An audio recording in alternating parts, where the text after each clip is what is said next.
Bom dia, boa tarde, boa noite.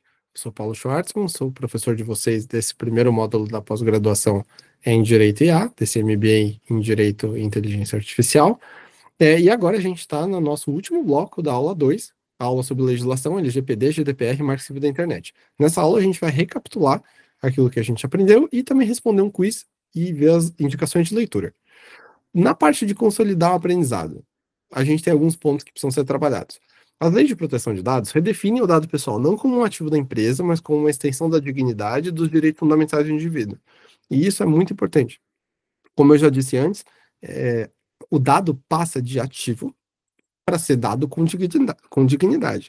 Então, todo dado tem que ser tratado com a devida dignidade, porque ele reflete a dignidade da pessoa humana daquele e que ele emana.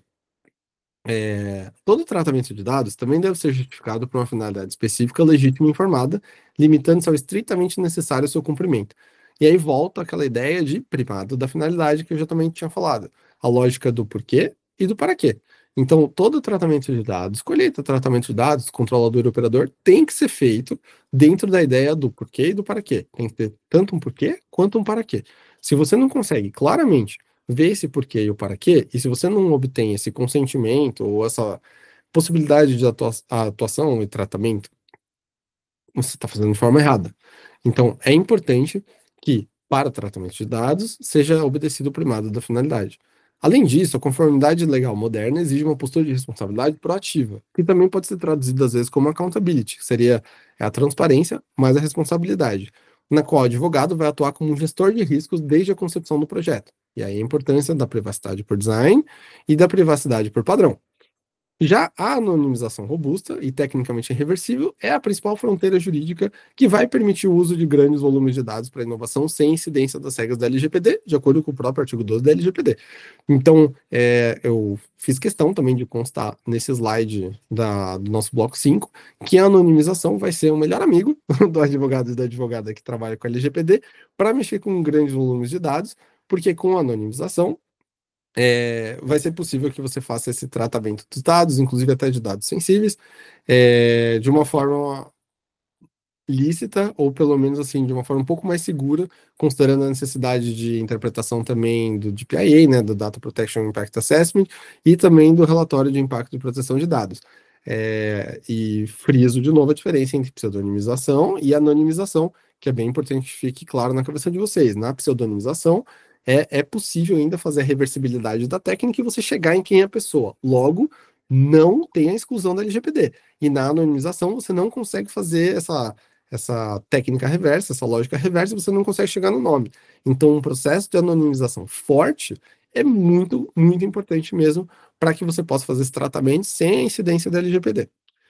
Por fim, o Marco Civil da Internet, LGPD e GDPR são um ecossistema e devem ser interpretados como um ecossistema regulatório complexo que busca equilibrar a inovação e a liberdade de expressão com a privacidade e soberania digital. Então, respondendo aquela primeira pergunta que eu fiz no primeiro bloco, falando sobre a questão do entrave à inovação ou um escudo para a dignidade da pessoa humana, eles não são nenhum nem outro, eles são algo entre um e outro. Cuidado com a clivagem, né? Com pontos extremos, mas eles são um ecossistema e que dão as regras do jogo, tanto para a inovação quanto para a proteção da pessoa humana. E é bem importante que sejam assim considerados. Vamos por um breve quiz. Uma loja usa câmeras de reconhecimento facial para fins de segurança. O time de marketing decide então usar esses mesmos dados biométricos para analisar o comportamento dos clientes e enviar anúncios personalizados. À luz da LGPD, qual o principal problema jurídico dessa iniciativa? Alternativa A: violação do princípio da finalidade. Alternativa B: contraria a neutralidade de rede. Alternativa C: a falta de um relatório de impacto. Alternativa D: tratamento de dados no exterior. Eu vou parar um pouquinho para que vocês possam pensar e responder. Voltando, vamos analisar essa questão. Parece que a alternativa A é a correta, né? Porque a finalidade era de segurança, volta na questão do primário da finalidade, né? Então, se o primário da finalidade, a finalidade era segurança, não se pode utilizar isso para analisar comportamento e enviar anúncio. Então, tem uma clara violação do princípio da finalidade. Mas vamos ver as outras alternativas também. B: contraria a neutralidade de rede. Bom, isso não tem nada a ver, porque neutralidade de rede tem a ver com a não discriminação dos pacotes enviados pelos provedores. Então, é uma questão muito mais atinente a como ocorre essa troca de pacotes na internet do que efetivamente quais dados estão dentro desses pacotes. Alternativa C, falta de relatório de impacto. Ó, o próprio quiz, né, ele não fala que não tem um relatório de impacto. Ele fala especificamente que a finalidade foi contrariada, porque era uma finalidade de segurança e foi utilizada para uma finalidade de analisar comportamento do cliente. Então parece que a questão não é a falta de um relatório de impacto. E de tratamento dos dados no exterior, em nenhum momento no quiz foi falado que os dados estão sendo tratados no exterior, então também não é um problema. Alternativa A, de amor, é a correta. Quanto à questão da indicação de leitura, esse livro é muito interessante, chama Privacy on the Line. O capítulo 2, acredito que seja o capítulo mais importante para ser lido. Ele faz com que a ideia de segurança e medidas técnicas de segurança sejam compreendidas na prática.